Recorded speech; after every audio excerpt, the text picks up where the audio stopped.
Good afternoon, everyone. If we could move to our seats, we'll get started.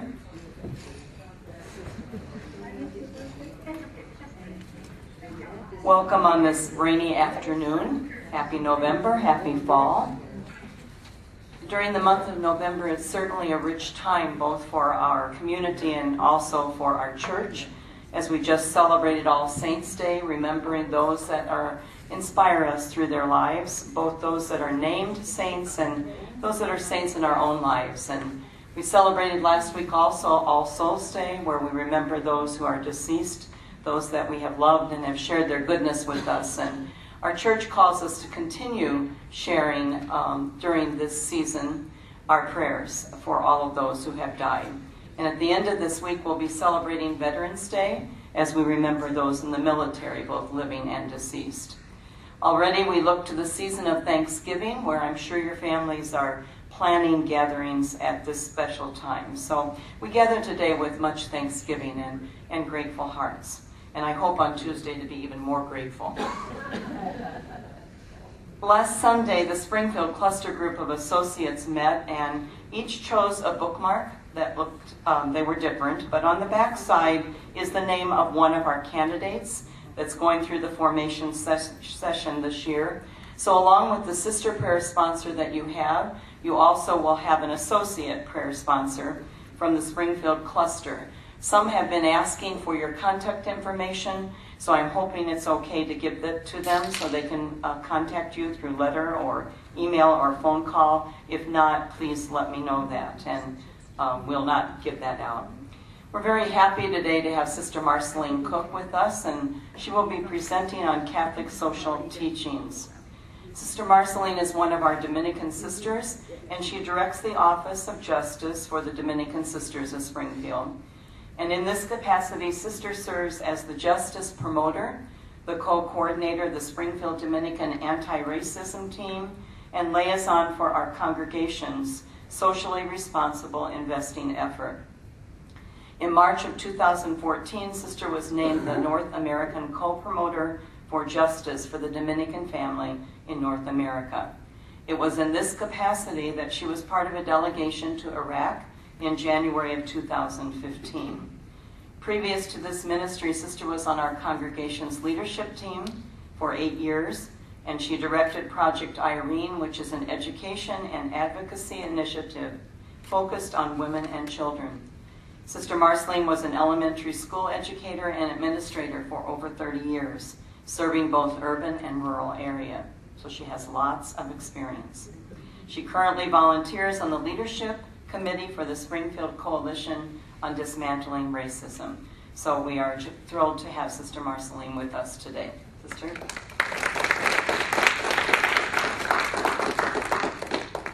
Thanks, Sister Joan. And I'm delighted to be with you too. We'll start with our prayer for today. Sister Joan mentioned that we've just celebrated All Saints' Day. And so in your packet, it should be the first sheet that says, "Those who teach justice shall be like the stars forever." Very fitting for what we're about. And our prayer is hearing about 8 persons that are saints in our church whose life and work focused in some way on justice issues. And I wasn't thinking I should have gotten readers ahead of time. So what I'm going to ask is I want persons to read each of them, and then we respond with the all part. So can I have somebody for number 1? Gail? Number 2? Don't be bashful, Sister Denise. Okay, Charles, you do number 3. And Kathleen 4. And Kathy Becker 5. And a 6. Josephine Paquita. Okay, I don't know your name. Bart, okay. And 7? Sir, yes, thank you. And 8, okay. Pat, okay. Thank you. There's other things to read later, so the rest of you don't need to feel left out at all. Okay, we just quiet ourselves from maybe coming in through the rain or however we got here. Breathing deeply and remembering that we are always in the presence of a God who loves us and calls us to holiness.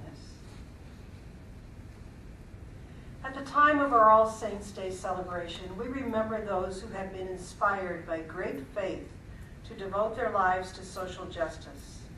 We recall their inspiring witness and ask them to pray for us as we seek to build a society that places the human person and the earth at the center. We remember St. Teresa Chikaba of Guinea, kidnapped and enslaved at the age of 10, sold, and later denied entry to the convent because of her race. We stand in solidarity with all victims of racial and ethnic discrimination who are treated as non-humans. May we, who are granted full rights, work alongside the victims of discrimination for a more just world. Saint Teresa Chikaba, pray for us. We remember St. Catherine Drexel of the United States, who spent her family's fortune to build schools and missions for Native Americans, and who also founded the first U.S. university for African Americans. We stand in solidarity with all those from whom educational opportunities have been withheld. May we have the courage to take initiative in challenging the inequalities in education, the workplace, and the legal system. Saint Catherine Drexel, pray for us. We remember St. Maximilian Koch of Poland, who volunteered to die in place of a father of young children in the German death camp of Auschwitz during World War II. We stand in solidarity with all those who resist structural injustice. With them, may we be people of faith and courage, and may love direct our actions in the face of oppression. Saint Maximilian Koch, pray for us. We remember St. Rocco Gonzalez of Paraguay, a Jesuit missionary who saw the evils and dangers of the slave trade. He gathered the Guarani people of Brazil, moved them inland, and taught them agriculture, architecture, construction, and farming, all the while honoring their culture. We stand in solidarity with the indigenous people of our world. The injustices which they faced in the past continue to threaten their civil, human, and cultural rights today. May we commit to empowering and elevating the protection of indigenous peoples and communities globally. Saint Rocco Gonzalez, pray for us. We remember Saint Juan Grande of Spain, who was a merciful tenet of the gospel of life and a critical conscience against injustice.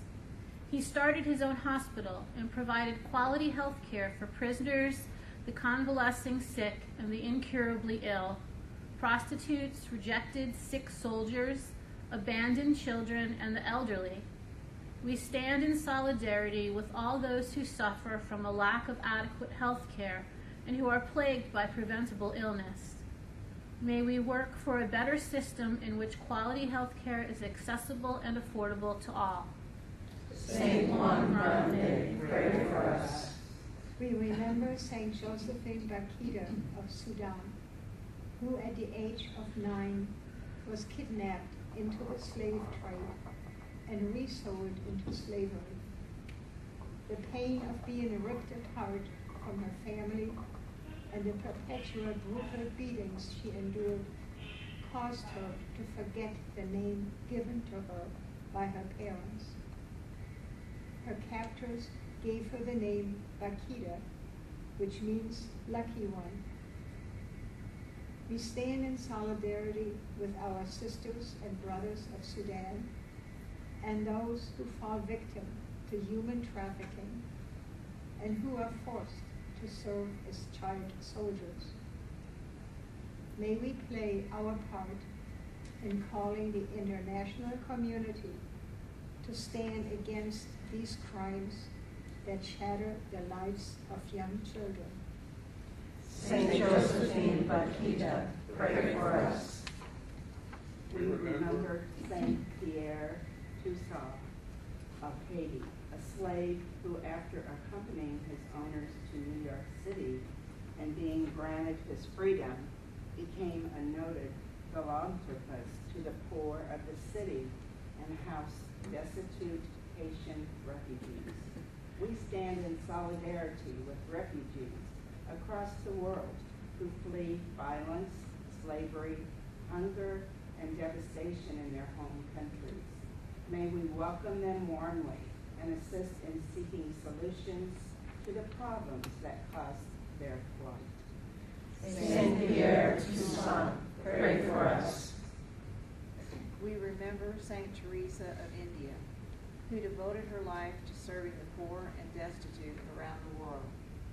She spent many years in Calcutta, India, where she founded the Missionaries of Charity, a religious congregation devoted to helping the poorest of the poor. We stand in solidarity with those who have become victims of the crime of poverty created by greed and corruption. May we be generous dispensers of mercy, making ourselves available to anyone in need, especially those suffering from physical and spiritual poverty. Saint Teresa of Calcutta, pray for us. And together we conclude. God of our ancestors, like the saints who have gone before us and those of today, may we bravely seek to rid our world of injustice. Empower us with your Spirit, so that we may also become your zealous saints for peace with justice. Amen.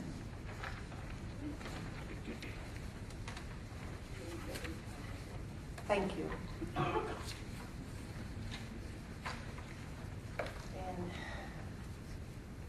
so we are about today Catholic social teaching. Catholic social teaching is about promoting justice and peace. And that call to promote it is nothing less than the call to proclaim the gospel of Jesus Christ and to evangelize the world.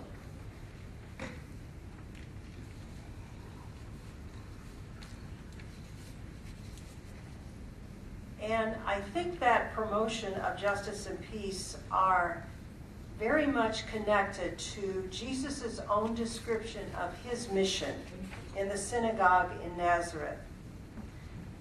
He said, to bring good news to the poor, economic justice, proclaim release to the captives, releasing prisoners or offenders, which includes our forgiveness and mercy, recovery of sight to the blind, and not just to the blind, but the sick and all afflicted.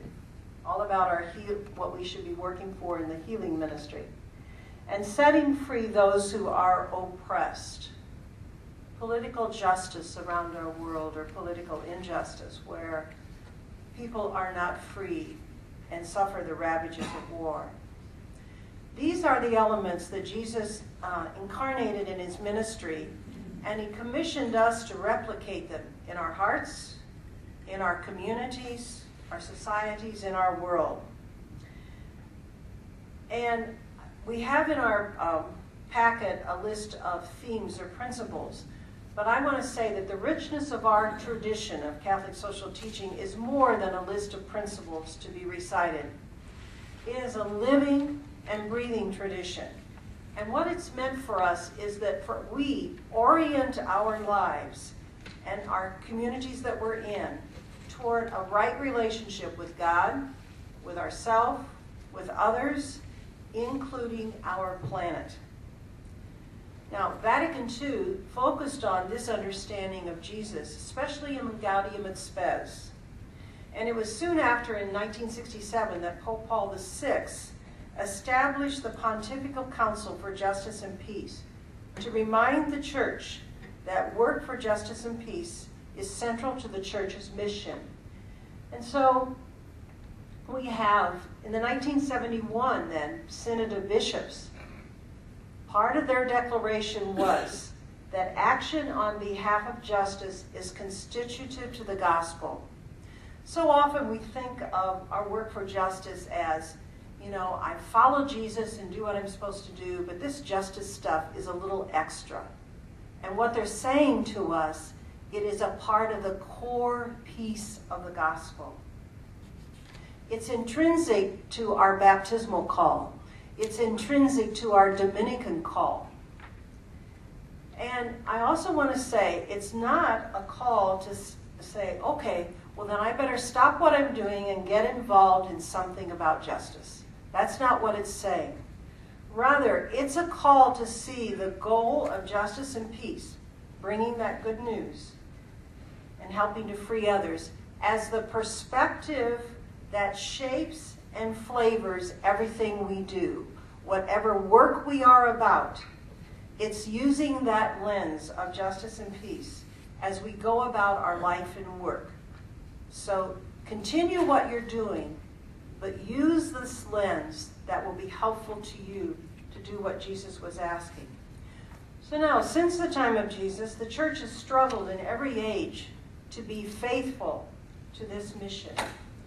And that's why over time there came to be this body of teachings called Catholic social teaching. But the Church has struggled on different issues.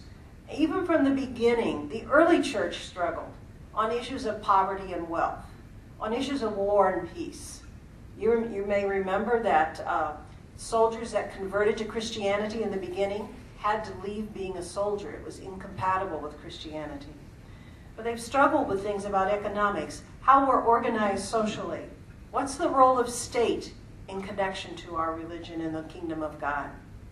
So all of these writings came to be known as our Catholic social teaching, or I like to say our Catholic social tradition. And it is a rich tradition of wisdom for us. All of us are trying to live lives of holiness in some way. And so this tradition can help us to do that. Now, the time of modern Catholic social teaching is considered to have begun with Pope Leo XIII in 1891. He did the encyclical called Rerum Novarum. This was the plight of workers in the industrial capitalism at the time, because we had the Industrial Revolution. And that was kind of the beginning of it, and yet what he wrote and anything after that, it's all rooted in Scripture and in our church tradition. And it's also rooted in the writings of Catholic thinkers over these centuries, whether they be bishops or theologians or whomever. Now, since the time of Leo XIII, there have been other encyclicals and other writings from the bishops. And the second sheet in your packet says Major Vatican Documents, and on the other side it says U.S. Bishops' Major Statements and Resolutions and so on. I give this to you so that you have a flavor of the kinds of things that our church has written about. Is somebody missing one? Maybe you'll just look on and, oh, okay, you got it. And so that you'll know over the centuries, over the years, what our church has focused on in this area of social justice. And on the back, the U.S. bishops and what they have looked at as well. And we're not going to look through all of those or even talk about all of those. I give that to you for reference because I want you to know about part of this rich tradition. Now, from all of these documents, over the years, bishops and other writers, they've pulled out certain things that get repeated. Certain principles that are in all of these. They kind of undergird them.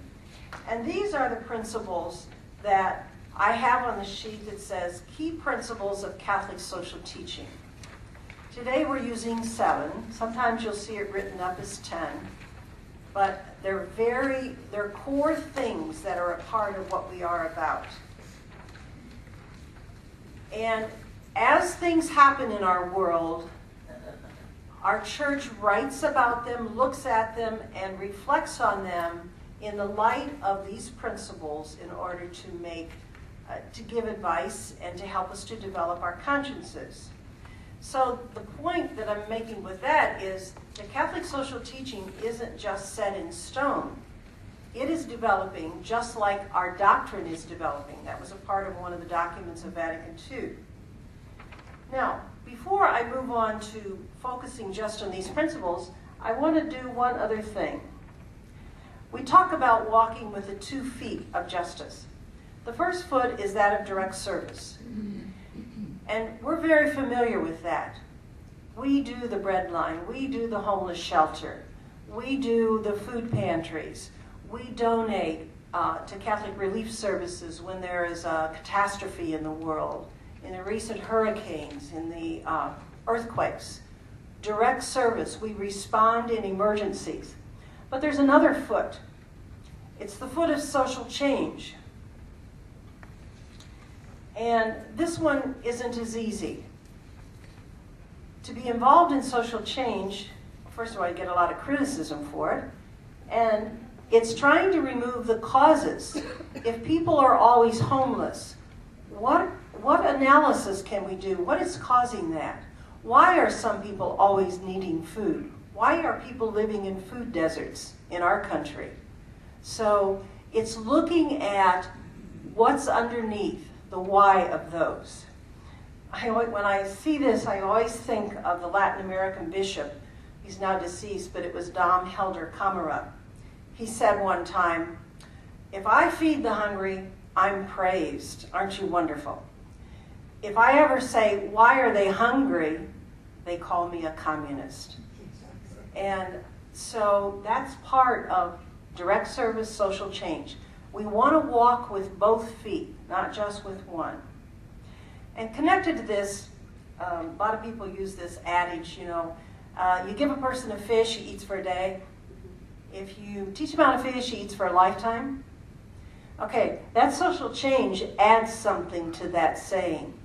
That social change says, we need to ask, who owns the lake? Why do only some people have access to the lake?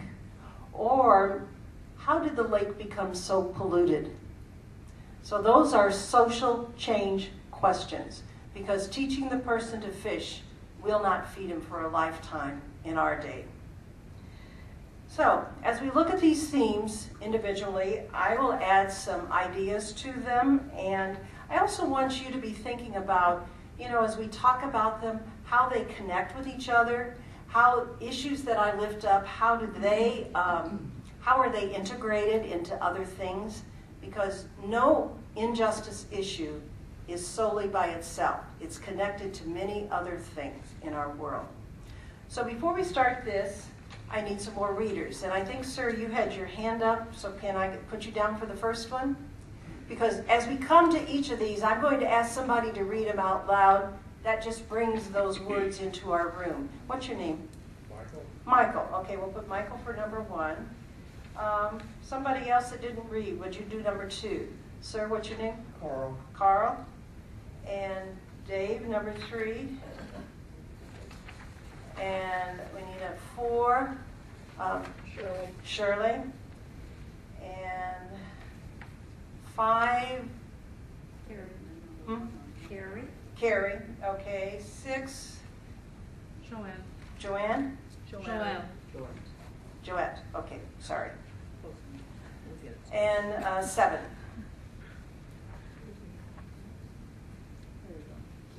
Carol. Okay. Very good. Marcelline, could we have them use the microphone, because otherwise it won't be. Yes, we will. That's why I signaled to Eric to get the microphone. I'm sorry that we didn't have it on those first pieces.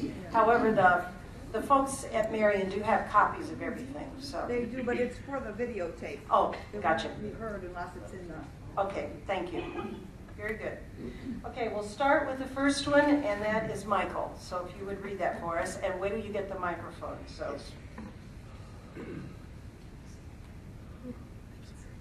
Principle 1, the dignity of the human person. As children of God, created in God's image, human persons have a preeminent place in creation. Human dignity is the result of human existence. It is not earned by achievements nor bestowed by any authorities other than God. It is not dependent on race, creed, color, economic class, political power, social status, culture, personal abilities, gender, sexual orientation, or any other dimensions by which people discriminate social groupings. There is a unique and sacred worth that is present in each person simply because she or he exists. The germinal aptitudes and abilities each person possesses at birth constitute a divine vocation, a specific and unique calling to further the development of human society as a whole. Thank you. In one sense, this seems like a no-brainer. You know, sure, we respect the dignity of all. And however, a common response in our broader society is that some people count more than others. You can figure that out for yourself as you listen to the news. And it's really hard to resist buying into that. Pope Francis says that peace is threatened by every denial of human dignity. And so I'd like to share something of our Dominican history of someone who stood up for dignity and the rights of others. And it's our brother Bartolome de las Casas, who lived in the late 15th, early 16th century. He was a priest, traveled to the New World with all the explorers, as the church did at the time. He owned slaves, just like all the other explorers did. But he heard a sermon, he heard a preaching, and he began to see things differently. Gave his slaves freedom. He eventually joined the Dominican order and argued for the humanity of the Indians. And this was in Hispaniola, which is, I think, modern-day Haiti and the Dominican Republic. So, whom did he hear? He heard a friar of the Dominican order named Antonio Montesinos. The Dominican community had been in Hispaniola for about a year. They saw what was happening and thought, we've got to say something. So as a community, they decided what they were going to say. They picked their best preacher, who was Montesinos, and he preached. Part of what he said is, by what right do you keep these Indians in such a cruel and horrible servitude? Are they not human? Now, we have his words because Las Casas heard that sermon, and he wrote it down. So that's how Dominicans have that today. And it's because of that that we have these strong words challenging us to respect the rights, the human rights of others. Now, one of our Dominican efforts, or Springfield Dominican efforts to do this, is our anti-racism work.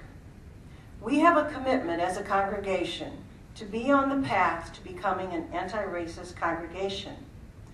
To move the effort forward, we established a team in 2004. With the acronym is SSTART. We currently have 45 members. About half are sisters and the others are our partners, mostly persons of color. And we had to invite others into the work with us because here in the United States, we do not have sisters of color. We do in Peru, but not here. So, we try to make our work authentic and be accountable to persons of color by having them join with us. And even on our committees on the team, there's a person of color and a white person that serve as co-chairs. That's part of our accountability. And these are all associates. I don't know if you know any of them. Bob Blackwell, Veronica Espina. I keep Jim Forstall's picture there, even though he died this past March. Jim has been a stalwart person in this. Carol Lanier, Daphne's down in the middle. This is her husband Merlin on the bottom. Diane Keller, John Fremmel, and Leroy Jordan. Doug King? But he's not an associate. These were associates. And that's why I put them here, because these are associates in our community, and I wanted you to know that. Now, what we've done is we have worked to educate our sisters by hosting workshops entitled Understanding and Analyzing Systemic Racism. These are presented by a group out of Chicago. They're not from Chicago, but that's where the home base is, called Crossroads. And a significant learning in these workshops comes from the Wall of History, which documents the racism from the beginning of our country or before, and the resistance to that. We, Dominican Sisters, no longer sponsor them because of our partners. That work has gone out into the broader Springfield community, so now we have a coalition that's working on dismantling racism, called the Springfield Coalition on Dismantling Racism. And in fact, we just finished a training from last Thursday night, Friday, and yesterday. And for that group, we had almost 45 people from the city of Springfield, the Southern Illinois Med School, from different churches, from different organizations. And one woman came, I asked her organization, and she said, I'm just an individual person who really wants to know about this and do something. So we have many SDART members that work with this coalition. Now, the focus of this work is on systemic racism. We know about prejudice, and prejudice, which leads to discrimination, is a fact of life. It's socialized into all of us. You can't be in the United States, you can't have grown up here without being racially prejudiced. And you just don't wake up one day and become prejudiced. It's part of what we've learned, and we don't even know how we learned it. It just comes through that socialization. Now, prejudice about race becomes racism when there is a system that uses its power to support one group over another. So that's the definition we use. Racism is race prejudice, and it's really the misuse of power of systems and institutions. So when we say racism is systemic or institutional, I want to be clear that we're not blaming institutions. Institutions are not evil. Institutions do good things. They create, they manage, and they distribute resources. We couldn't get by without them in society. But the harmful part is the inequality inherent in doing this creating, managing, and distributing. And that's a whole other workshop that I would be happy to share more about. But for today, I just want you to know that this is one of the things that we are involved in, and we see very much is respecting the dignity of all. Okay, and number 2 is Carl. So if you get rights, rights and responsibilities. Human rights flow from the intrinsic sacred dignity of the person in his or her vocation to serve the community. They include civil, political, and socioeconomic rights. They are to be recognized by communities and governments. They do not derive from the dictates of governments, nor are they earned or won by successful competition in the marketplace. It is the responsibility of each to respect and protect the human rights of all. Thank you. Next month, on December 10th, we celebrate the 69th anniversary of the Declaration of Human Rights. And this declaration encompasses political and legal rights, which we often think of human rights, but also social, cultural, and economic rights. It was proclaimed by the UN General Assembly as a common standard of achievement for all peoples and all nations. And it has set this out. It's been translated into almost 500 languages. It delineates 30 fundamental rights that are needed to form the basis of a democratic society. Now, it's not legally binding, and we know what governments do, but it is a living document that has been accepted as a contract between government and its people throughout the world. And it was adopted in 1948, and when you know your history, that was after the Second World War. It grew out of what happened in World War II because of Nazism and fascism. Before that, you probably wouldn't have been able to have that kind of a discussion that human rights are an important part of international law. As part of the 800-year celebration of the Dominican Order that ended in 2016, which just last year, the Dominicans held a Congress on the promotion and defense of human rights. And it was held in Salamanca, Spain. Salamanca was chosen for the centuries-old university there and the Dominican presence at that university since the 1500s. There were over 200 Dominican friars, sisters, laity, and colleagues that gathered to continue the work of those early friars. Now, earlier I told you about Las Casas and Montesinos. Well, they, along with other friars from the New World, shared with the friars at the University of Salamanca. They shared about the life of the Indians and what was happening and the injustices and the treatment that the Indians were getting. And so then the friars at the university connected with that and began to write about that. And one of those friars was Francisco de Vitoria, a Dominican friar at the University of Salamanca. And his writings, especially about the treatment of Indians, were considered important. He wasn't the only one, but they contributed to the basis for international law. He's often considered the father of international law. And this picture is a room at the UN in Geneva. I was there this fall for our International Dominican Justice Commission, and so we were visiting at the United Nations, and of course they took us to this room. It's the Francisco de Vitoria room. It's a meeting room, and it was named for him because of his part in this. Now, along with rights, you always have responsibilities. And, you know, most people do. There's a drive in us that we want to be involved in decisions, and we want to share responsibility. I don't think most of us want to shirk that. So we share responsibility, whether it's our neighborhood, our city, state, country. We do it around political involvement. We share responsibility when we obey the traffic laws, or we care for the environment. We are honest in business dealings, helping others who are vulnerable. We are all doing something to be responsible for the rights that we have. One of the rights that we have is the right to vote. And we need to do that to be connected to our government so that it can achieve its proper goals.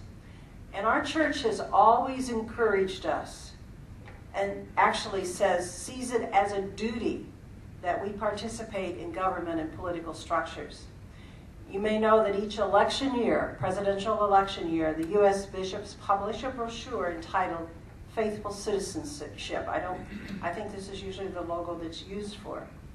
Now, being involved political right now or for the last number of years, is an uphill struggle. You meet a lot of cynicism in people about our political process. I have some too. And right now, the extreme polarization makes it so difficult to have conversations with someone who has an entirely different view than you do. It's very difficult, but we can't give up on it. We have something that women religious are promoting is called a contemplative dialogue. It's a way for people to gather that have differing opinions and through a contemplative stance, be able to at least hear one another. And so how can we be that leaven in the world to do that? Part of the broader participation is a nation's participation in the United Nations. This is a quote that I took when I was on a tour of the UN in New York. It's from Dag Hammarskjöld. He says, "The UN is not perfect."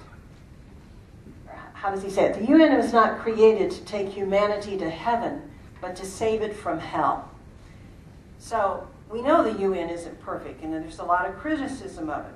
It's a big bureaucracy, but it's the only place we have where nations can gather to talk, to negotiate, and to plan.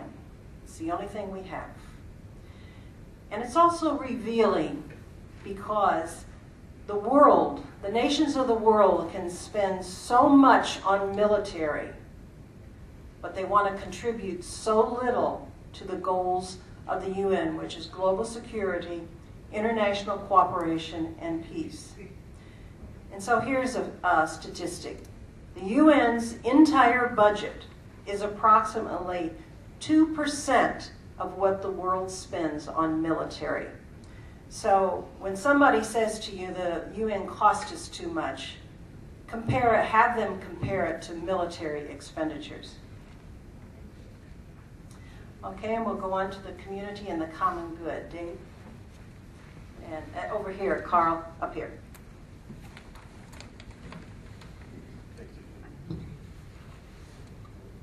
Excuse me. Community and common good.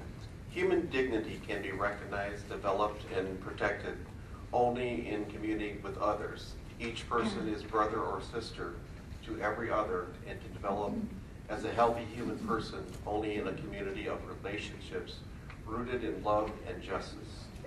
The foundational community for each person is his or her immediate family. The full community of each is the extended family of the whole human race through history within the larger community of created being.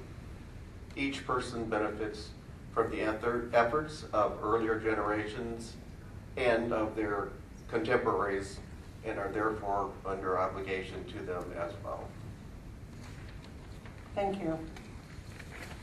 So we don't live our faith alone. We live our faith in community in some way. I think in proclaiming the reign of God, Jesus envisioned a new way of being together. He envisioned a community that was characterized not by exclusion, privilege, and discrimination. He envisioned a community that was characterized by equality, inclusion, and embrace. This was a radical idea in Jesus' time, and it's a radical idea still in our time. It's certainly not accepted.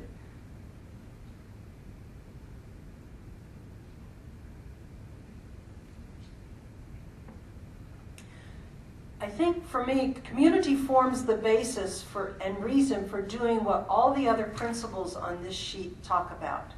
Community is essential when you look at those. We have some myths, especially in the United States where we have our strong individualism. We have the myth of the self-made person or a self-made company. And we know that that's not true. No one is self-made. Even a company that says, you know, we did all this by ourselves. Who educated their workers? The common good. Who builds the roads that they drive on? The common good. Nobody is self-made. We are a part of a community.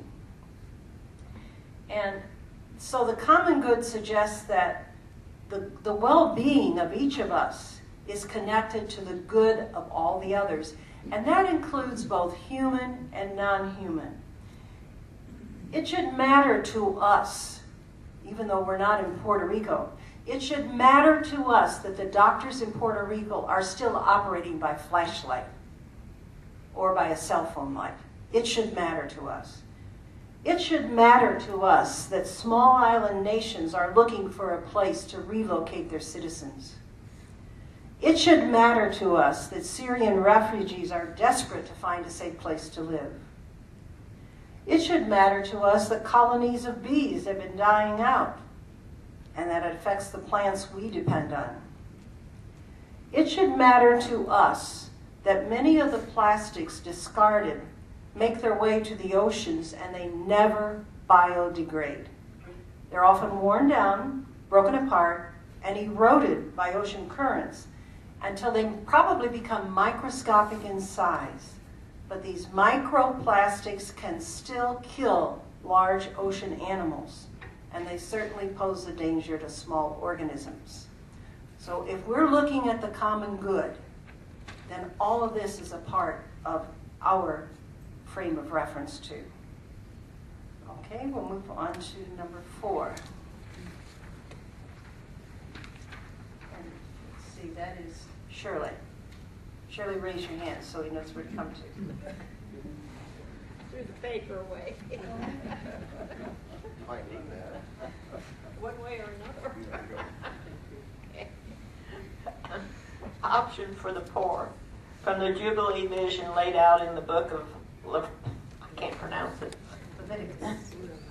the passionate proclamations of the Hebrew prophets, and on to Jesus' identification of his vocation as bringing good news to the poor and proclaiming the year of God's Jubilee, Luke 4:16-19.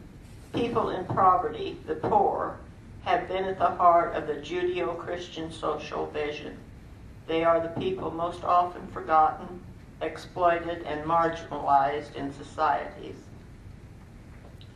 Their sacred dignity and authentic development are most likely to be overlooked or abused.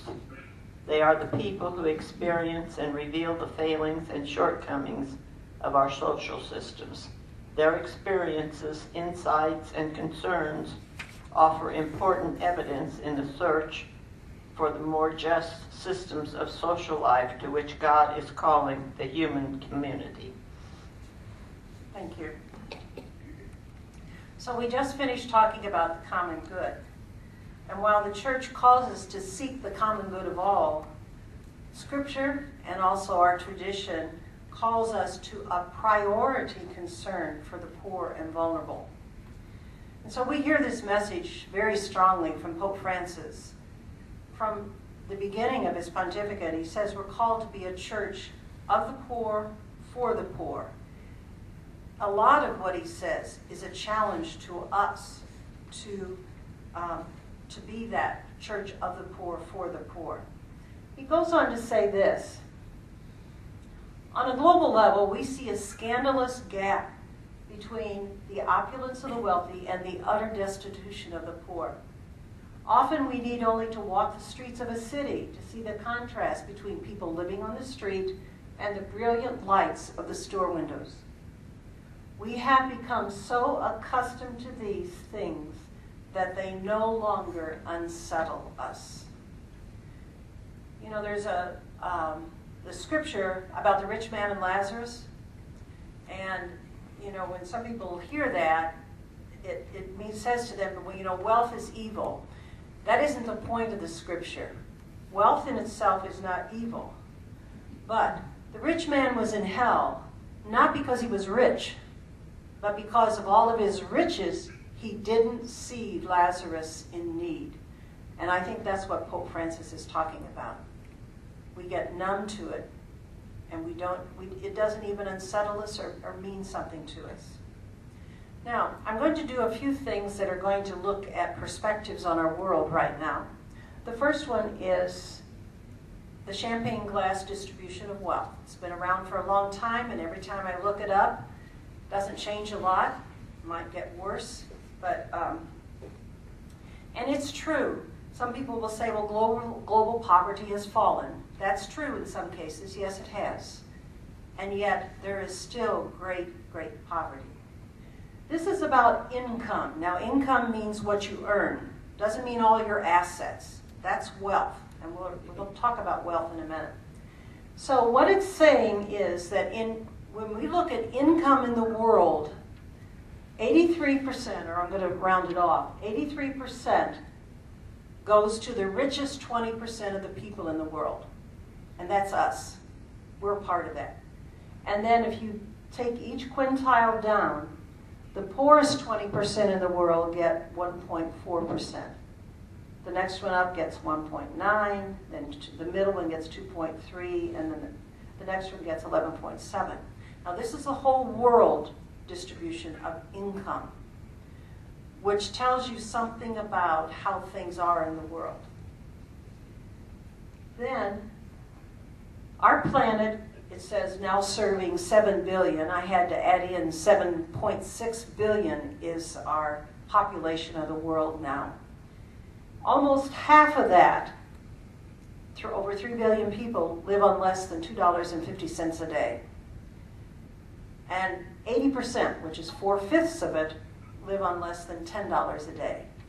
And some people try to explain that away and say, well, if you're in Bangladesh, $10 a day is a lot. But that isn't the point of it. Probably $10 in Bangladesh isn't a whole lot either if you have a family. There's a group called Oxfam. You may have heard of them. They're an international group on poverty. And they try to do something every year in January because that's when the political and business leaders meet in Davos, Switzerland, in a very nice place. And their 2017 report said this: 8 men, so that's Teresa, this table, and these 3, that's 8. 8 men in our world own the same wealth, now I'm talking about wealth, that's all your assets, as 3.6 billion people that are the poorest in the world. So the poorest 3.6 billion people have as much wealth combined as these 8 people, 8 men in our world. That is scandalous. That is scandalous. So it speaks about how broken economies are funneling wealth to the rich elite at the expense of the poorest in our society. And I have to say that the majority of those are going to be women and also children.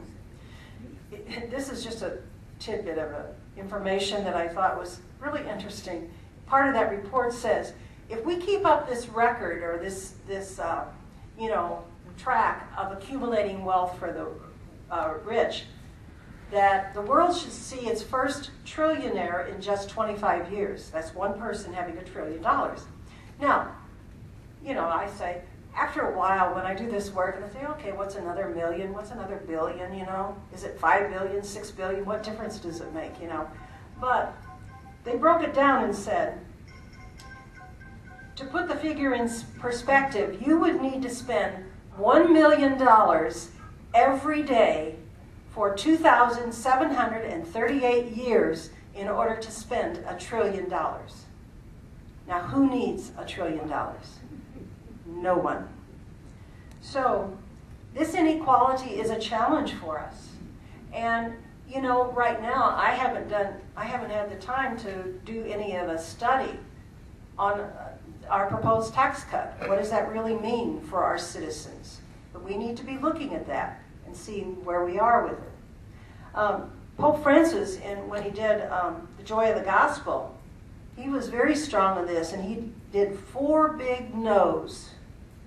No to this economy of exclusion, to the new idolatry of money, to a financial system which rules rather than serves, and to the inequality which spawns violence. And that's true, it does spawn violence. Now, let's look at a wealth distribution in the U.S. And if you've been here before, you've seen this, but it's always a good reminder. I need 10 volunteers, and I want to say you won't be embarrassed. You don't have to say a thing. All you have to do is sit on a chair and move. That's all you have to do. So Rebecca's already back there, so do you want to be one of the volunteers? Because we're going to use those 10 chairs in the back. Okay, she's already there, so just 10 people, just get up and go back. You can turn around and look. We have 10.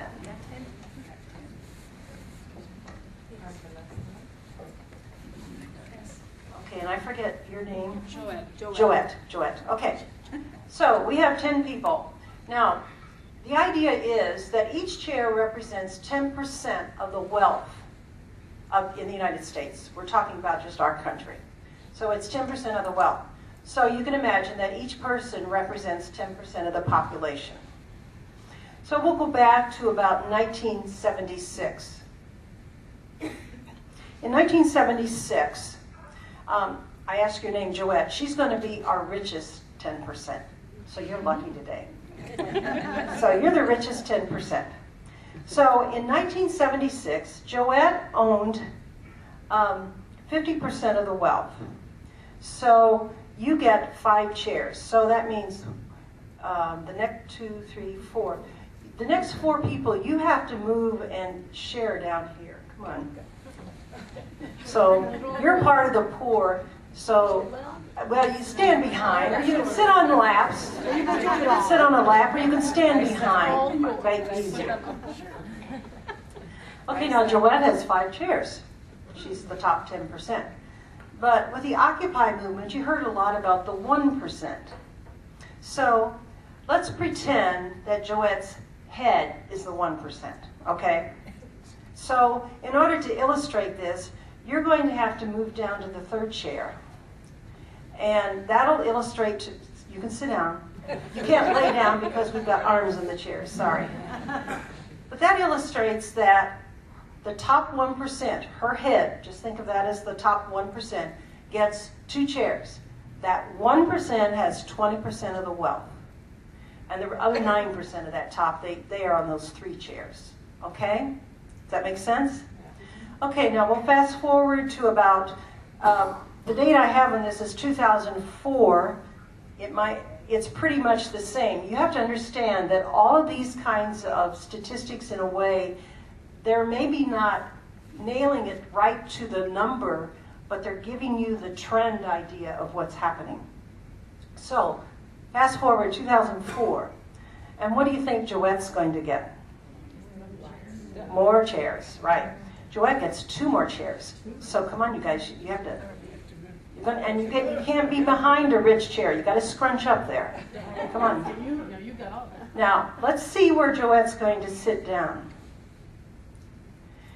She'll sit in the, let's see, the rich have 7 chairs. Oh, you have to sit in the 5th chair. Right there, yeah. Because by now, the top 1% has 4 chairs. They have 40% of the wealth, the top 1%. And then the rest of the 9 are sharing those other 3 chairs. So what do you notice about the top 1%? How do they compare to those 90% over there? They have more chairs than what you people do, that top 1%. Now this is distribution of wealth.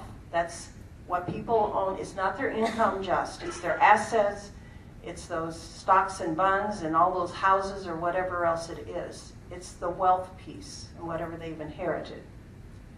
So, you know, after World War II, the pie grew for a lot of people, but right now we have a larger concentration of wealth than we've had since the 1920s. The 20s were bad too, but we see what's happening now. Okay? You can come back and sit down. Thank you very much. Yeah. Okay, before we do the last 3, I think we need to take a little break now. Yes? I have a question. Is that the United States or all over the world? This was the U.S. Okay, that's fine. This is the United States. Yeah, good question. Okay, let's take a break. And how long are our breaks? 15 minutes you get. Oh, good. Okay, 15 minutes, and then we'll come back and finish up. Okay, I think, I don't know where the microphone is. You've already got it. Okay. Then I think we're ready to begin looking at number 5. And I think Carrie has that one. She has.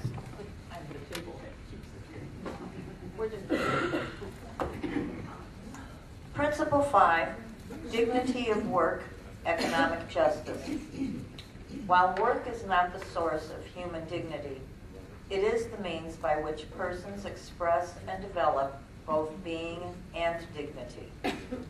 Persons are the subjects of work and are not to be looked upon simply as a means of production or a human form of capital. Work must be organized to serve the worker's humanity, support their family life, and increase the common good. Workers have the right to organize and form unions to achieve these goals. The economy must serve people, not the other way around. Thank you. You remember that Rerum Novarum in 1891 was on the dignity of work. It was about work in the industrial capitalism.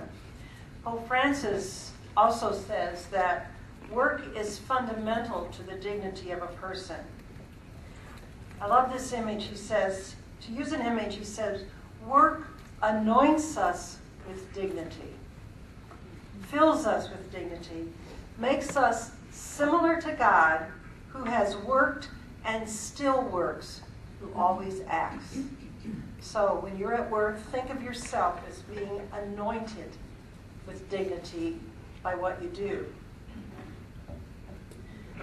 Just some pieces about work. We all talk about the unemployment rate.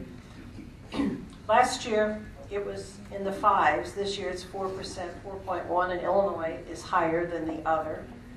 I've always understood, according to economic theory, that some unemployment is needed to keep a capitalist economy going. You need to have unemployed people so that you have pools to choose from for labor.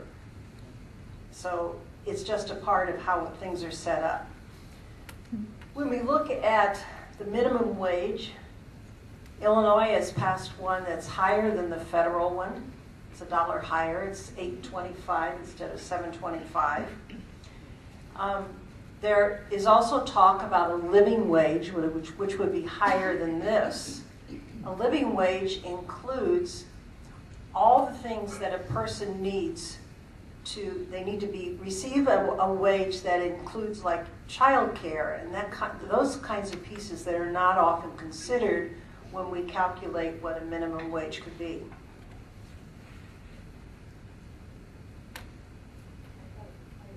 And if you look at the minimum wage, if you have a 40-hour work week, that comes out to $17,160. And the poverty threshold for a family of 4 is $28,290. Now that's assuming the family of 4 and with a wage earner making the minimum wage. So you can't use a minimum wage to get somebody out of poverty if they have a family. And the threshold, the 28, those are set by the federal government. And there's even people that say that those thresholds are quite low. You can delve into how they were designed, and I don't think they've been changed a whole lot in recent times. And by that, I think they've not rethought according to what's happening in our world today. When 2007 began, there were 26 million Americans on food stamps.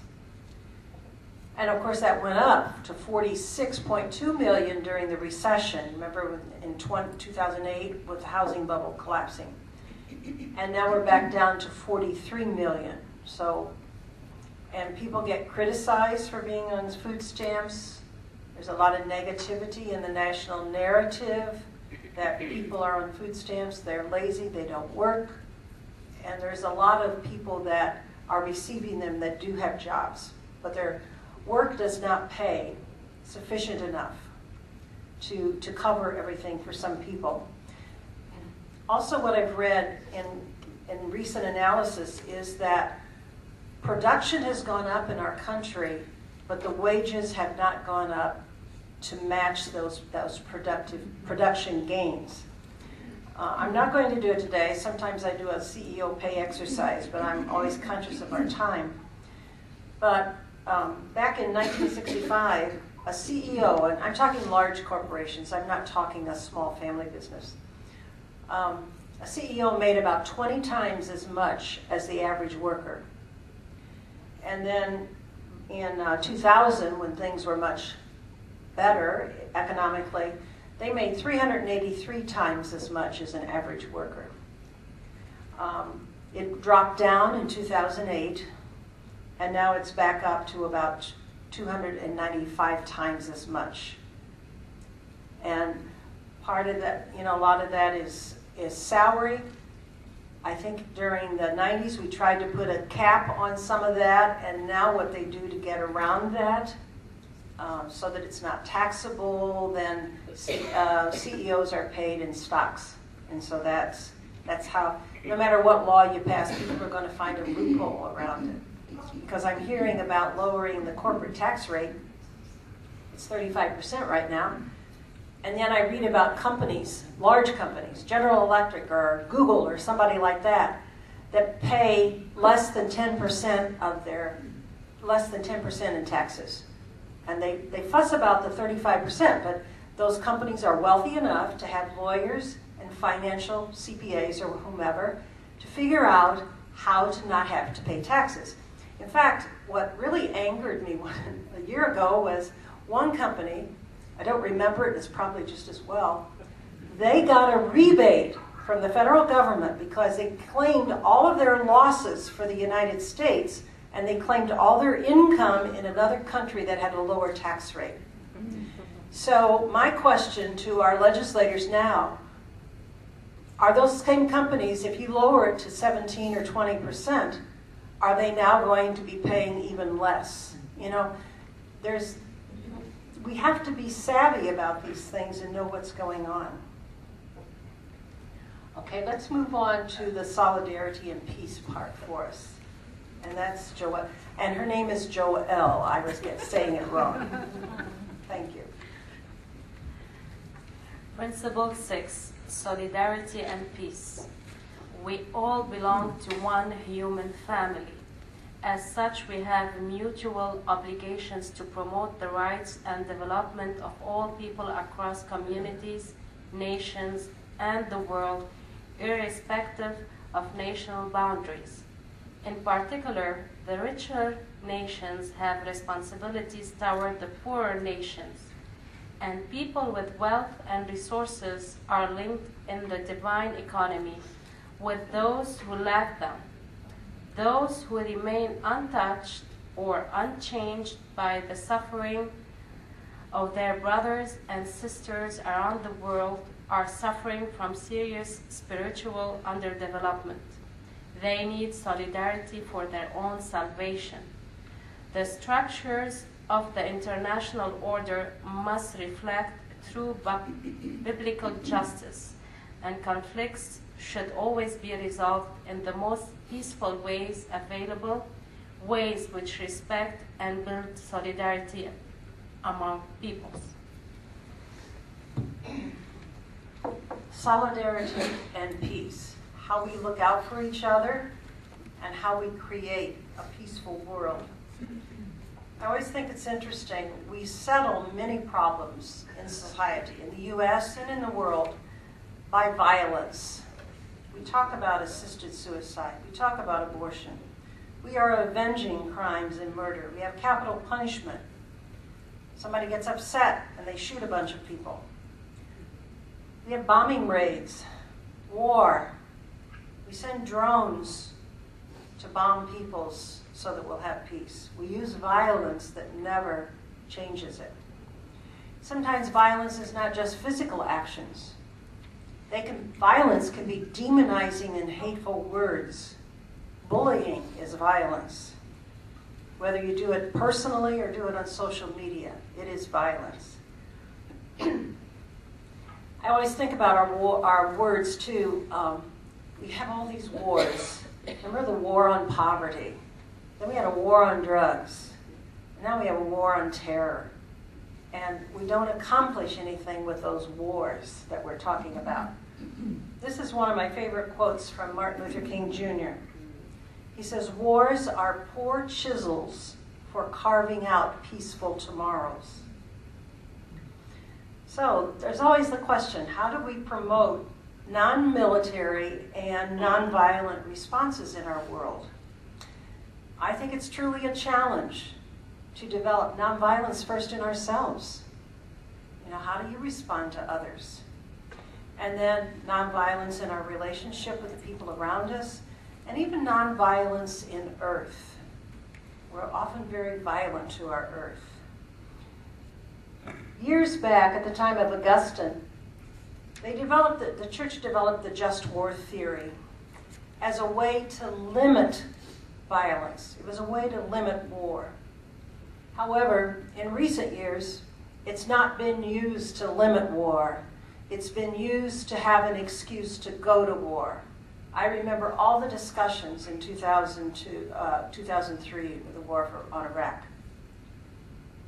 you had to show a just cause, proportionality. In other words, the damage done is proportionate, is not going to be greater than the good achieved. And discrimination, that non-combatants would be killed.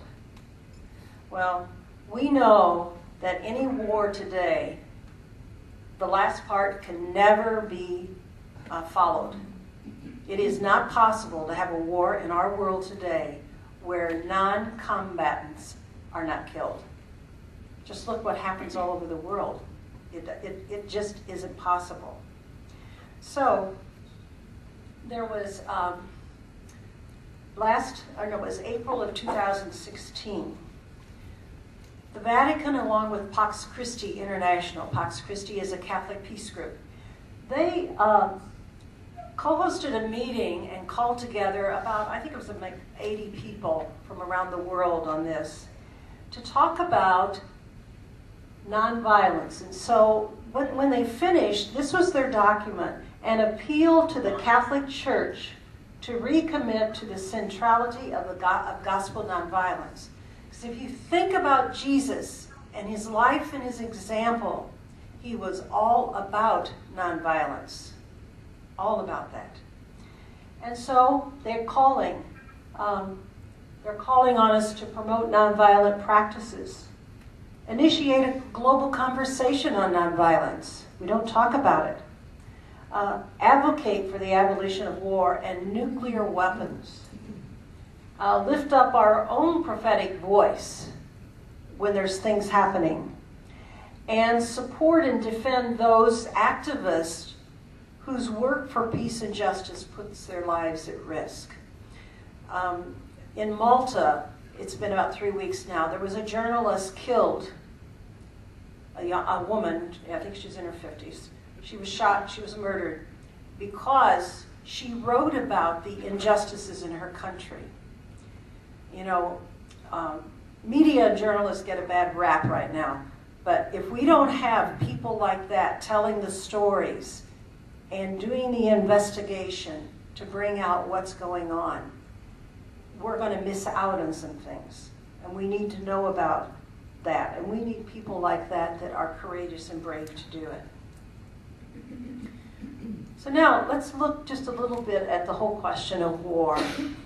We know war costs a lot of things. It breaks up lives, cuts them short. Some young people come home with PTSD. There's a huge amount of damage to the environment. Lands can't be farmed because of all the land mines or the depleted uranium that was used in weapons. But this is looking at military expenditures, at the cost here. This was 2016 spending. So the U.S., that's about $611 billion. Remember I was saying billions? What's the difference between 611 and 612 billion, you know, when you get that high? China's following us with about, that's an estimate because China's not as forthcoming with their information. Russia's way back at almost 70 billion. Saudi Arabia, India, France, UK, Japan, Germany, South Korea, Italy, Australia, Brazil, the United Arab Empire, and then United Arab Emirates, and Israel.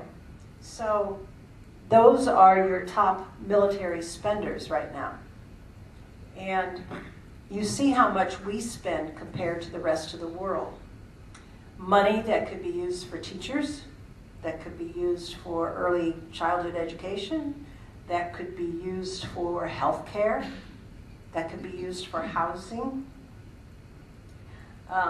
And this is the Department of Defense spending. We have military spending in other agencies. There's something, they had what they called the Overseas Contingency Operation. You know, there's always acronym names to this. That was $64 billion to fight the Islamic State. That's not included in this billion up here. The Department of Veterans Affairs is not included in this, even though we should be, part of military should be taking care of our veterans. Cybersecurity isn't included here. So there's a lot of money that quote, is military that's not included in the Department of Defense.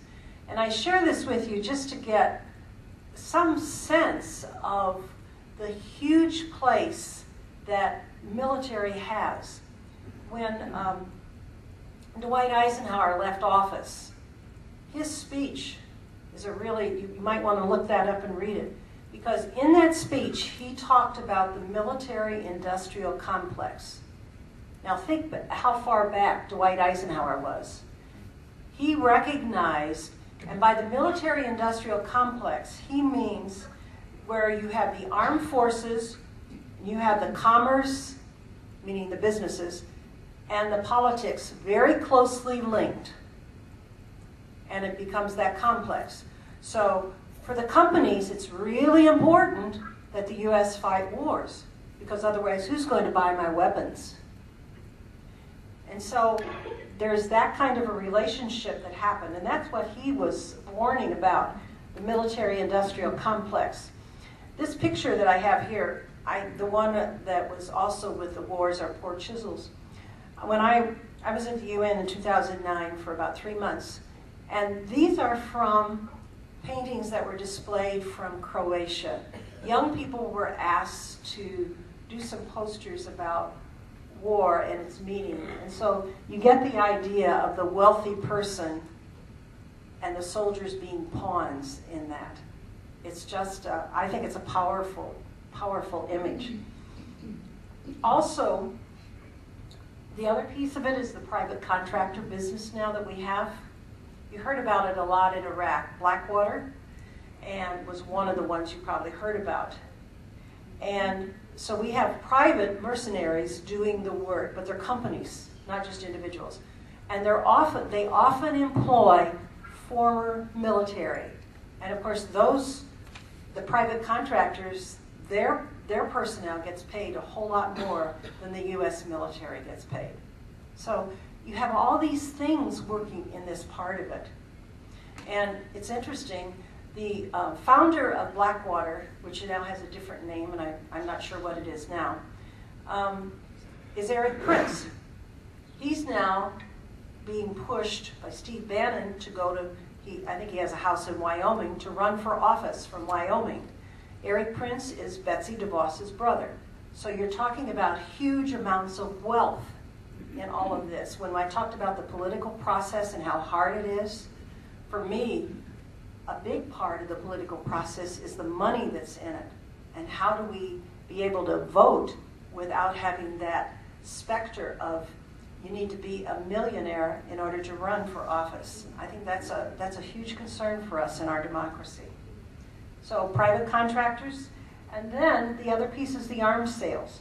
This picture is from the UN in New York. It's a sculpture outside the UN that's, I think it's Switzerland who gave that. I love the twisted barrel of the gun so that it can't shoot. But it's interesting to know that the 5 top sellers of arms in the world are the 5 members of the UN Security Council. That's the United States, Russia, China, France, Germany, and Britain. And so, you know, those are the people in the Security Council that have veto power. You know, and then they're the ones that are selling the most arms. And I have to say, the U.S. has half of that business. We have the most part of that business. And right now, I just read the other day, our administration is preparing to ease some restrictions on the arms sales. And they are thinking of including our State Department and the Pentagon to do more, to actively advocate on behalf of American arms manufacturers. So when people hear something like this, critics are saying, you know, what's that going to do in the Middle East? What's it going to do in Sudan, Somalia, if all we're doing is pouring in weapons to those places? Pope Francis has talked about that too. You just cannot be dumping weapons on vulnerable populations in volatile areas. It is wrong. It is absolutely wrong. And then moving on, this isn't war, but we have to look at what we do in terms of solidarity with people in our prisons. We in the United States have about 5% of the world's population, and yet we have close to 25% of the prison population. We incarcerate more people for things that people in other countries wouldn't incarcerate them, and we incarcerate them longer. So right now we have about 2.2 million people in prison. It's interesting to know that the 7 of the states with the highest incarceration rates are in the South. I don't know if the associate candidates I send out monthly, and I haven't done November's yet. I try to send out the execution list for the month. If you've ever watched those, most of the executions are in former slave states. And that says something about the dynamics and how our country works. And when you look at the prisons, I mean, even the people that work in prisons will tell you, illiteracy is an issue, mental illness, there's racial disparity. It's punishment. There is no rehabilitation. We call it the Department of Corrections. There's no correction. And we want to have some rehabilitation because most of those prisoners are going to come out of prison and go back into society. We are supporters of something called the Illinois Innocence Project. And there was a gentleman from Decatur who last November, earlier, I guess it was a year ago, that he was exonerated and got out of prison. And so this summer they were looking for a place. The Innocence Project, their job is to get them out of prison. But there's no follow-up. Who's going to help them once they leave prison? You know, ordinary prisoners leaving prison have trouble. He's exonerated. He went back to live in Decatur. He's back in a similar situation. It's not a healthy one. So eventually, there was a group of people working on it, found a place for him to live here in Springfield. Somebody found him a job. Felons, even though he doesn't have his certificate of innocence yet, so technically he has a felony. And so when you have a felony, it's very difficult to get a job. And so he's here in Springfield now, and hopefully is doing okay. I haven't heard anything about him recently. But it's just that's a really hard piece. The other thing that's happening in our prisons is that they're using what they're called the for-profit video calling industry. Instead of a family visiting a prisoner, now if they're far away, this may be helpful, that they can visit them via video, so they can have like FaceTime, kind of like on your cell phone. Although it's $1.50 per minute, most people in prisons are poor, and some prisons are doing that instead of contact visits, which is very, very bad because they have found that what helps prisoners the most and will help them from coming back into prison is that they have family support and they have contact with their family. And that means touch, not just seeing. That means touch, to be with people. So that's just another piece that I've heard about recently. Now, I mentioned the military-industrial complex. Now we're having a prison one too, because we are privatizing prisons. Illinois has a law that criminals cannot be kept in private prisons. So we're okay right now. However, civil prisoners can, and civil prisoners are people in detention, in immigration detention. But it's one of the fastest growing industries in the U.S. This is CCA, it's the Corrections Corporation of America, which I think has renamed itself also. I don't know what their new name is. But they're publicly held corporations, which means they have a connection to Wall Street. This was taken at Lumpkin, Georgia, when I went to the School of the Americas vigil a few years ago. This is in a little town, Lumpkin. There are more people in this detention center than there are in the town of Lumpkin. It's like 2 hours away from Atlanta. Do you think there are any immigration lawyers around? No. So people they're just dumped and left. They could be up there for 2 years, and their families may or may not know where they are. If you are a criminal in our system, you have rights. You have right to a lawyer, you have right to that phone call.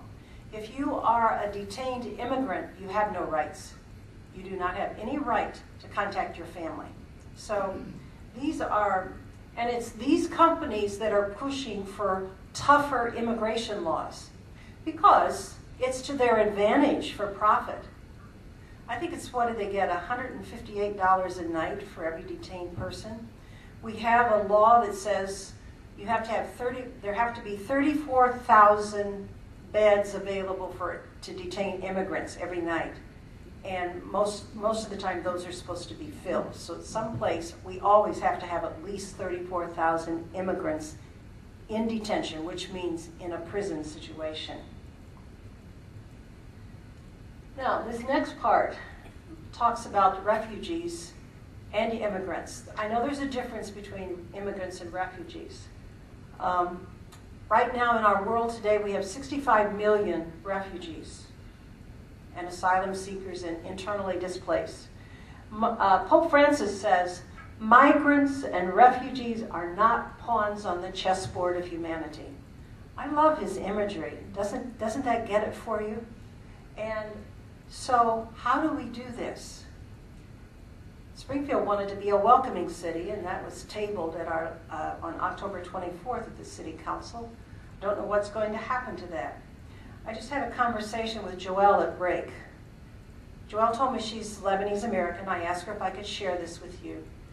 She was talking about, you know, when she saw that, when I mentioned the Syrian refugees. I don't know if you know or not, but in the Middle East, Lebanon, which is a very small country, and Jordan, which is a bigger country, but still not that big. Lebanon and Jordan hold most of the refugees in the Middle East. All the people that I knew from Iraq, a lot of them went to Lebanon, some went to Jordan. Lebanon nor Jordan have oil. So you know what that means? They don't have money. They don't have a lot of resources.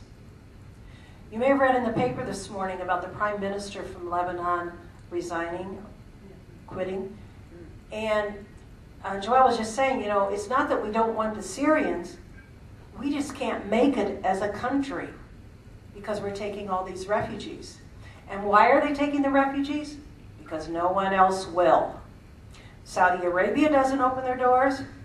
Qatar doesn't open their doors. Kuwait, United States doesn't want to open ours very much. A lot of them went to Europe. I mean, this is a crisis in our world today. I don't have all the answers for it, but we need to know what the pieces are. And I appreciated what you shared, Joelle, because we tend to think, well, they're in Lebanon, they're okay. But what about the Lebanese people, and how are they going to handle this? It's a really significant thing. And if you want to know more about just the immigrant issue in the United States, and it's a little different than refugees, the U.S. Catholic bishops have a campaign called Justice for Immigrants. They have some very, very fine things they do, and there's their website. I'm sorry it's not white because for some reason the PowerPoint didn't let me change it, but it's jfi.org. They have good information. They have a myth sheet about immigrants that is very helpful. They do good work on that. And the other piece I want to share has to do with the whole question of human trafficking. You probably know about it because it's in the news. You hear more about it now. Awareness has developed with this over time.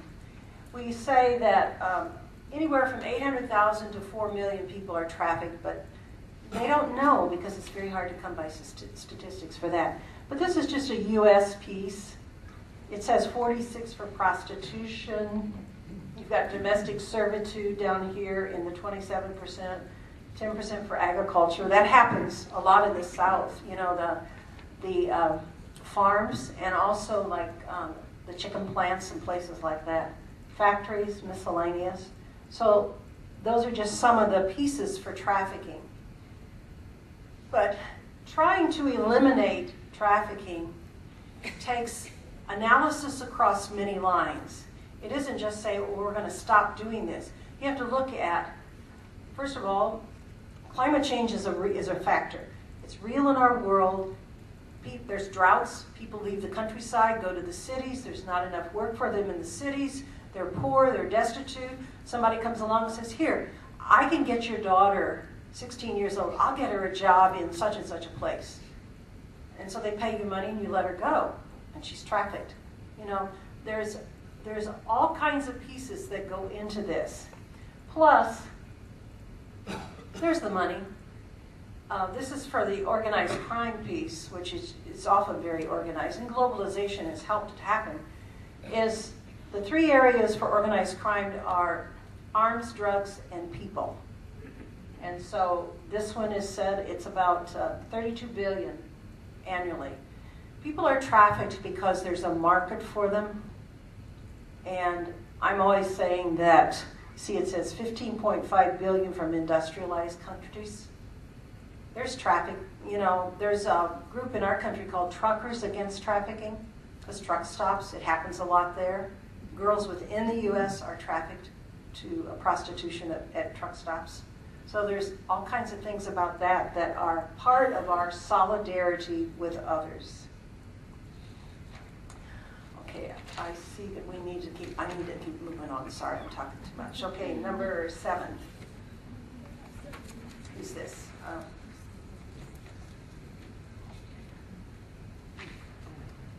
Okay, Carol's got it. All right. Care for creation. People are to respect and share the resources of the earth, since we are all part of the community of creation. By our work, we are co-creators in the continuing development of the earth. Catholic social thought has explicitly addressed environmental and ecological concerns in rather recent times. But the concern for respecting, sharing, and caring for creation has always been part of the tradition. Recent statements of the importance of environmentally and socially sustainable patterns of consumption and development have built solidly upon that part of the tradition. So, stewards of creation.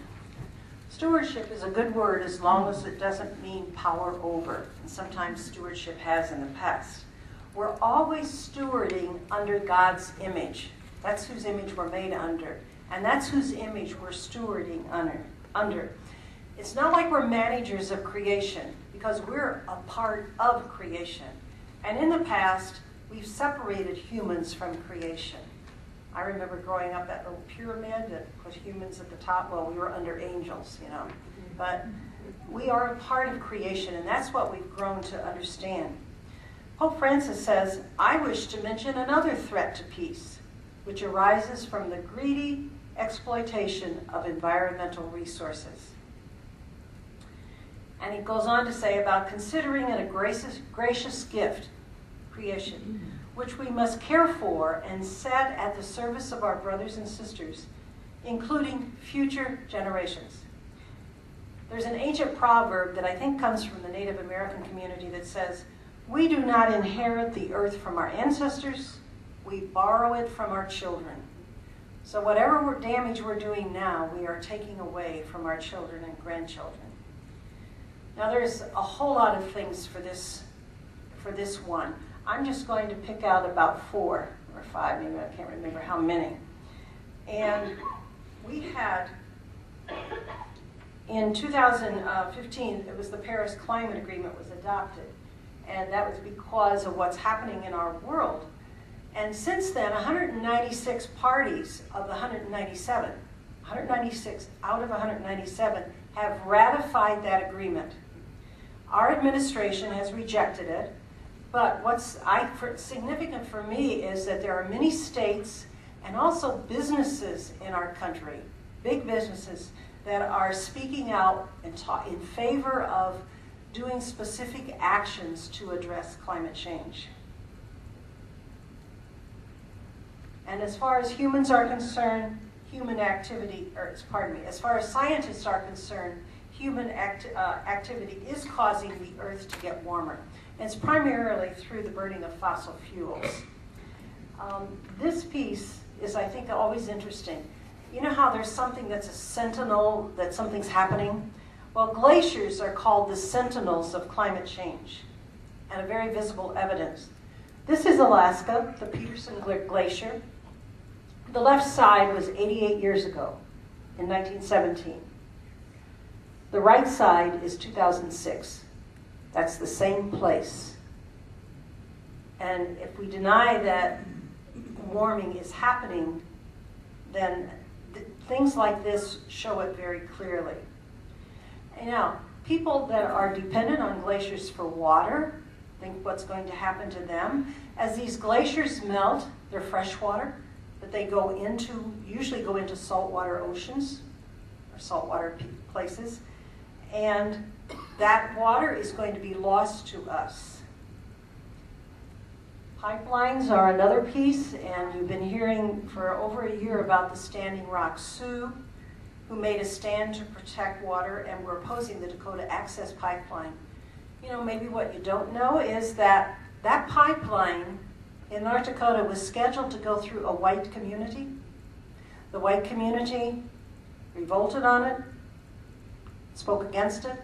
They changed the route and put it through the Native American community. So just even that piece of it is hard. I put this in because when I was talking about glaciers, a human can survive a month or more without food, but you can only survive about a week without water. Now, this first one talks about all the water. So the oceans are about 96%, 96, almost 97. Other saline water. And see this little blue part at the top? That's how much fresh water there is. Now this next one takes that little blue one and breaks it out. So out of that little blue fresh water, you got glaciers and ice caps. And remember, as they melt, they go into the ocean. You have groundwater, and then you have surface water. That's the little blue thing right here. Now, if you move it over and break it down, out of that little piece here, you've got ground ice and permafrost lakes, and you have a very small piece up here that is available to us to use for water. We tend to think, oh, there's so much water on this earth, we're all taken care of. There is we have a limited amount of water for fresh water in our world. So, the one thing I always like to bring up is the whole question of our privatization of water.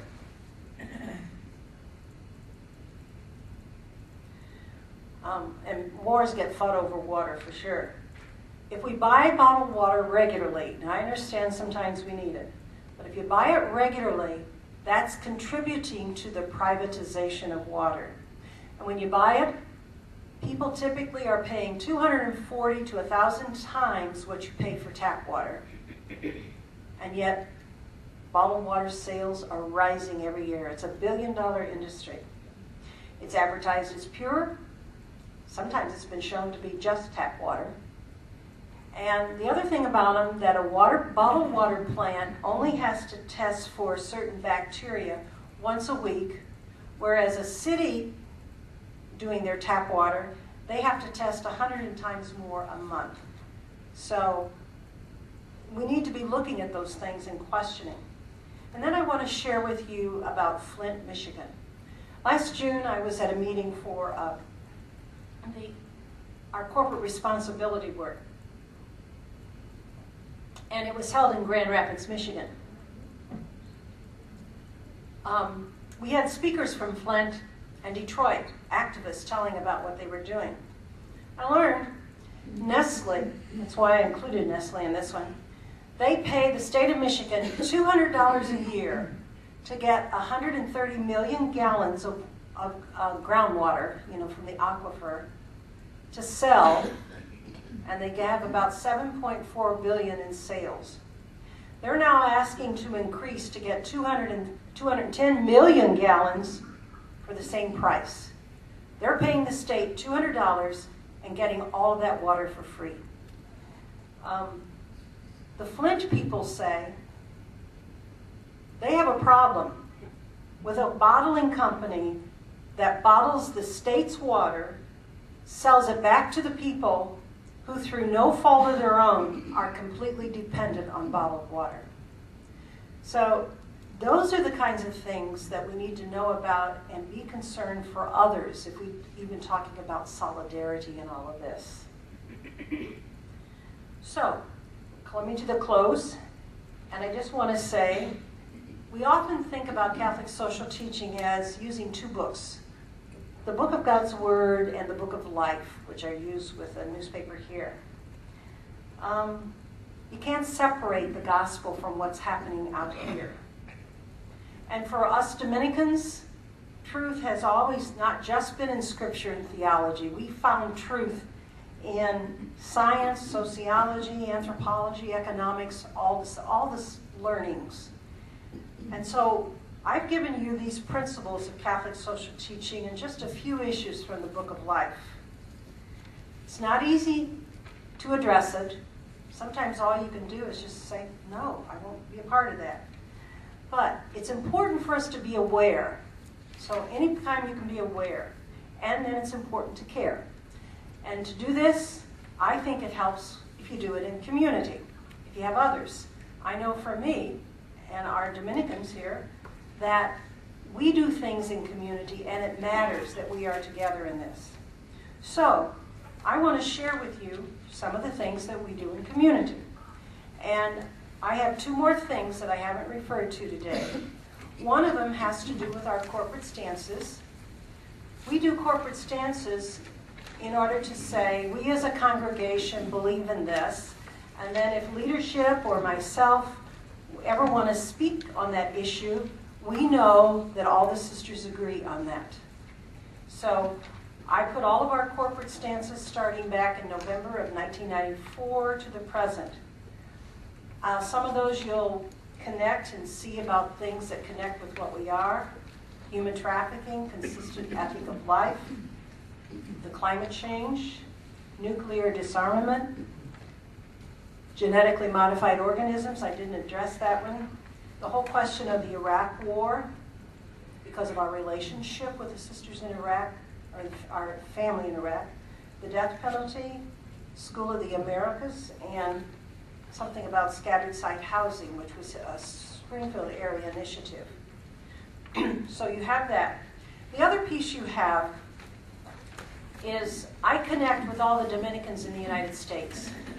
And when the promoters meet, every congregation and province has a promoter. We met, and we try to choose, we've kept these 5 issue areas that you're going to see inside this, that we believe are concerns for our country that we need to be focused on and addressing, and what a call is from each of those. So I invite you to look this over and to be connected to that. And if there's any way that you want to be involved in anything, you can let us know. And then the last thing to say is that when you are on the associate listserv, and I send something out to the sisters about whatever's happening, and I say, call your legislator about this issue or this particular bill, then we also send it to associates. Now, I'm very aware that all of our sisters don't call, and that's fine. But they all look at it and know about it, and they pray about it. And so I'm inviting you to do the same thing. And some people say, well, I don't agree with that. That's okay. Do your own research. But the issue is an issue, and it needs our awareness and our prayer, if nothing else. And so I invite you to join us in that, and thank you for your attention, and blessings on you as you read the book of God's Word and you read the book of life. Thank you.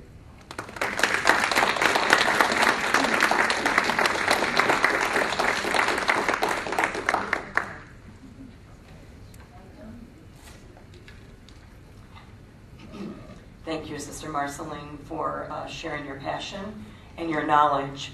The Spirit of the Lord is upon you. And thank you for walking with both feet, teaching us how to do that also. I just want to acknowledge our Chicago Heights candidates and associates. I forgot to do that at the beginning, so we're happy that you joined us.